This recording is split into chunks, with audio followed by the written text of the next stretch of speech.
Assalamualaikum warahmatullahi wabarakatuh. Alhamdulillahillazi an'amana binikmatil ilmani wal Islam. Segala puji bagi Allah yang telah memberikan kita nikmat iman dan Islam, serta selawat serta salam semoga tercurahkan kepada junjungan kita Nabi Muhammad SAW. Perkenalkan, nama saya Dayang Adila Enisa, NIM saya 241310151. Saya dari kelas 06 Manajemen. Baiklah, pernahkah kalian bertanya mengapa Muhammadiyah bisa berdiri dan menjadi salah satu organisasi Islam terbesar di Indonesia? Video ini akan membawa kita menelusuri perjalanan sejarah dan faktor-faktor mulai dari kepribadian pendirinya, kondisi umat melatar belakangi dan berdirinya Muhammadiyah. Mari kita mulai kisah Islam pada masa itu hingga pengaruh lingkungan sosial dan kolonial. Inspiratif ini dari awal di Yogyakarta tahun 1912 bersama seorang tokoh pembaharu bernama Kiai Haji Ahmad Dahlan. Baiklah, kita akan langsung memasuki materinya. Kiai Haji Ahmad Dahlan lahir di Yogyakarta pada tahun 1868. Ada pula sumber lain yang menyatakan bahwa beliau lahir pada tahun 1869.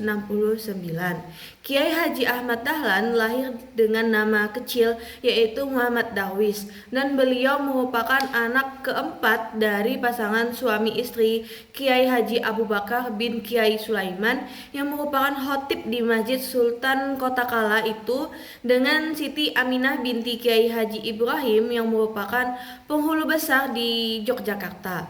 Muhammad Darwis lahir dan besar dalam satu lingkungan yang menjunjung keislaman sangat kuat, yaitu Kampung Kauman. Kampung Kauman merupakan kampung seperti dalam lukisan yang ada di kota Sultan Yogyakarta. Dikatakan seperti karena terdapat jalan-jalan sempit dan tembok-tembok putih yang membuat orang asing kebingungan dalam menemukan jalan di kampung yang penuh penduduknya disertai suasana yang sunyi dan tentram pula.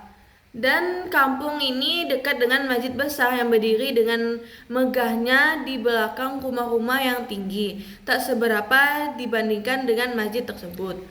Muhammad Darwis merupakan pencetus berdirinya Muhammadiyah pada tahun 1912. Muhammad Darwis yang pada saat itu sudah lebih dikenal sebagai Kiai Haji Ahmad Dahlan selepas kepulangan beliau dari Tanah Suci Mekah untuk menunaikan ibadah naik haji dan menuntut ilmu yang kedua kalinya. Kembalinya beliau ke Yogyakarta dengan pengetahuan yang lebih luas membuat beliau tergerak untuk membuat sebuah perkumpulan, organisasi atau persyarikatan yang teratur dan rapi dengan melihat adanya beberapa faktor penyebab pemikiran tersebut ada dalam benak Kiai Haji Ahmad Dahlan.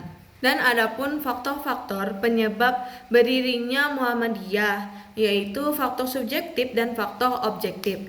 Faktor subjektif itu sendiri disebut sebagai faktor utama dan faktor penentu berdirinya Muhammadiyah, yang mana faktor ini datang dari dalam diri Kiai Haji Ahmad Dahlan itu sendiri, yaitu hasil pendalaman beliau terhadap Al-Quran. Beliau melakukan penelaan pada ayat Al-Quran sesuai dengan firman Allah Subhanahu wa Ta'ala dalam surah Al-Nisa ayat 82 dan Muhammad ayat 24, yang di dalamnya berisi tentang tadabbur terhadap ayat Al-Quran. Hal tersebut membuat Kiai Haji Ahmad Dahlan mempraktikannya dengan penelaan pada surah Ali Imran ayat 104 yang memiliki arti sebagai berikut. Dan hendaklah ada di antara kamu segolongan umat yang menyuruh kepada bajikan, menyuruh kepada orang yang ma'ruf dan mencegah dari yang munkar. Merekalah orang-orang yang beruntung. Quran Surah Ali Imran ayat 104. Setelah penelaan dan pendalaman terhadap ayat tersebut, Kiai Haji Ahmad Dahlan memiliki pemikiran dan keinginan dalam hatinya untuk membuat sebuah perkumpulan atau organisasi yang teratur dan rapi, memiliki misi dakwah Islam, amar ma'ruf nahi munkar kepada masyarakat yang luas. Sedangkan faktor objektif dikelompokkan lagi menjadi internal dan eksternal, yaitu sebagai berikut. Faktor internalnya yaitu faktor-faktor yang terdapat pada masyarakat Islam Indonesia, yang mana pada saat itu terdapat ketidakmurnian amalan Islam, tidak dijadikannya Al-Quran dan Al-Sunnah sebagai rujukan untuk menjalani hidup di dunia oleh sebagian besar umat Islam Indonesia, dan lembaga pendidikan yang memiliki umat Islam belum mampu menyiapkan generasi yang siap mengembangkan misi selaku khalifah Allah di atas bumi. Faktor eksternal yaitu faktor-faktor yang terdapat pada luar tubuh masyarakat Indonesia. Pada saat itu, Indonesia sedang mengalami peningkatannya gerakan kristenisasi dalam masyarakat, penetrasi bangsa-bangsa Eropa, terutama bangsa Belanda, pengaruh dari gerakan pembaharuan di dunia Islam yang tidak sesuai dengan Al-Quran dan Al-Sunnah. Selain dua faktor tersebut, ada pula dua faktor yang dikemukakan oleh Solihin Salam sebagai penguat faktor internal dan eksternal, yaitu faktor intern dan ekstern. Faktor mengemukakan kehidupan beragama tidak sesuai dengan Al-Quran dan hadis karena merajalelanya perbuatan syirik, bid'ah, khurafat yang menyebabkan Islam menjadi beku. Lalu keadaan bangsa Indonesia serta umat Islam yang hidup dalam kemiskinan, kebodohan, kekolotan, dan kemunduran pun tidak terwujudnya semangat uhuwat Islamiyah dan tidak adanya organisasi Islam yang kuat. Lembaga pendidikan Islam tak dapat memenuhi fungsinya dengan baik. Dan yang terakhir, sistem pesantren yang sudah kuno, sedangkan faktor ekstern mengemukakan tentang adanya kolonialisme Belanda di Indonesia, kegiatan serta kemajuan yang dicapai oleh golongan Kristen dan Katolik di Indonesia, dan sikap sebagian kaum intelektual Indonesia yang memandang Islam sebagai agama yang telah ketinggalan zaman. Dan juga adanya rencana politik kristenisasi dari pemerintah Belanda demi kepentingan politik kolonial. Karena faktor-faktor tersebut terbentuklah Muhammadiyah pada tanggal 8 Zulhijjah 1330 Hijriah atau 18 November 1912 Masehi yang diketuai oleh Kiai Haji Ahmad Dahlan sendiri.